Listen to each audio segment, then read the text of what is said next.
Hi, കിച്ചീസ് കിച്ചണിലേക്ക് എല്ലാവർക്കും സ്വാഗതം. ഇന്ന് നമുക്ക് കത്തിരിക്ക ഫ്രൈ തൈരിലിട്ട് മിക്സ് ചെയ്ത് നല്ല ടേസ്റ്റ് ആയിട്ടുള്ള ഒരു കറി ഉണ്ടാക്കാം.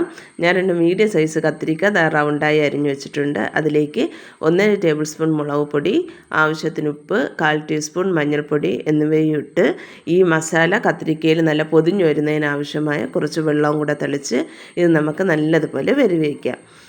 ഈ കൂട്ടാൻ കാണാൻ നല്ല ഭംഗിയൊന്നും ഉണ്ടാവില്ല, പക്ഷേ കഴിക്കുമ്പോൾ സൂപ്പർ ടേസ്റ്റ് ആയിരിക്കും. ഈ വീഡിയോ കാണുന്നവർ ദയവായി ലൈക്ക് സബ്സ്ക്രൈബും തരിക. ഇതാ ഞാൻ കത്തിരിക്ക നല്ലതുപോലെ മസാല പുരട്ടി വെച്ചിട്ടുണ്ട്. ഇനി ഒരു പാൻ അടുപ്പത്ത് വെച്ച് അതിലേക്ക് നമുക്ക് ഈ കത്തിരിക്ക പൊരിക്കുന്നതിന് ആവശ്യമായി എണ്ണ വീഴ്ത്താം. എണ്ണ നന്നായി ചൂടായി വരുമ്പോൾ മസാല പുരട്ടി വെച്ചിരിക്കുന്ന കത്തിരിക്ക അതിലേക്ക് അടുക്കി തിരിച്ചു മറിച്ചുവിട്ട് ഇത് നല്ലതുപോലെ മുരിച്ചെടുക്കണം. ഇതാ എല്ലാ കത്തിരിക്കയും ഞാൻ അതിലേക്ക് ഇട്ടിട്ടുണ്ട്. ഒരു സൈഡ് നല്ലതുപോലെ മുരിഞ്ഞു വരുമ്പോഴത്തേക്ക് മറിച്ചിട്ട് അടുത്ത സൈഡ് നന്നായി മുരിച്ചെടുക്കണം. എല്ലാ കത്തിരിക്കയും ഞാൻ ഇതുപോലെ 2 സൈഡും മറിച്ചിട്ട് നന്നായി മുറിച്ചെടുത്തിട്ടുണ്ട്. ഇനി ഒരു പാത്രത്തിലേക്ക് നമുക്ക് തൈര് ഒഴിക്കാം.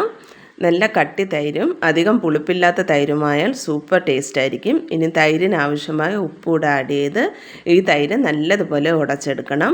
ഉടച്ചെടുത്തതിന് ശേഷം ഇതിലേക്ക് നമ്മൾ കത്തിരിക്ക പൊരിച്ചപ്പോൾ ഞാൻ കത്തിരിക്കയിൽ ഉപ്പിട്ടായിരുന്നു. അപ്പോൾ ആ കത്തിരിക്കയും കൂടെ പൊരിച്ച കത്തിരിക്കയും കൂടെ ഇതിലേക്ക് ആഡ് ചെയ്ത് ജസ്റ്റ് ഒന്ന് ഇളക്കുക. പിന്നെ കറി കാണാൻ വലിയ ഭംഗിയൊന്നും ഉണ്ടാവില്ല കാണാൻ, ബട്ട് സൂപ്പർ ടേസ്റ്റ് ആയിരിക്കും, അതിന് ഞാൻ ഗ്യാരണ്ടി. നിങ്ങളെല്ലാവരും ഇങ്ങനെ ഉണ്ടാക്കി നോക്കണം. എൻ്റെ അവതരണം നിങ്ങൾക്ക് ഇഷ്ടമായാൽ അത് കമൻറ്റായി അറിയിക്കണം. ഈ വീഡിയോ കാണുന്നവർ ദയവായി ലൈക്ക് സബ്സ്ക്രൈബും ചെയ്ത് കാണണം കേട്ടോ. ഇനി നമുക്ക് ഇതിന് കടുക് താളിക്കാം. ഒരു പാൻ അടുപ്പത്ത് വെച്ച് അതിലേക്ക് എണ്ണ ഒഴിക്കുക. എണ്ണ നന്നായി ചൂടായി വരുമ്പോൾ കടുകിടാം.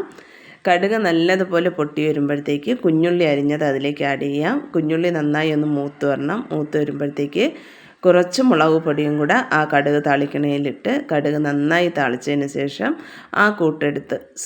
ആ താളിപ്പെടുത്ത് നമുക്ക് ഈ തൈര് കൂട്ടിലേക്ക് ഒഴിക്കാം. അപ്പോൾ അടിപൊളി തൈര് കത്തിരിക്ക കൂട്ട് ഇവിടെ തയ്യാറാണ്. വെരി ടേസ്റ്റാണ്. എല്ലാവരും ഉണ്ടാക്കി നോക്കിയിട്ട് അഭിപ്രായം കമൻറ്റായി അറിയിക്കുക. എന്നെ ഇതുവരെയും സപ്പോർട്ട് ചെയ്ത എല്ലാവർക്കും നന്ദി. ഇനി ഈ സപ്പോർട്ട് മുന്നോട്ടുണ്ടാകും എന്ന പ്രതീക്ഷയോടെ വീഡിയോ നിർത്തുന്നു. Thank you.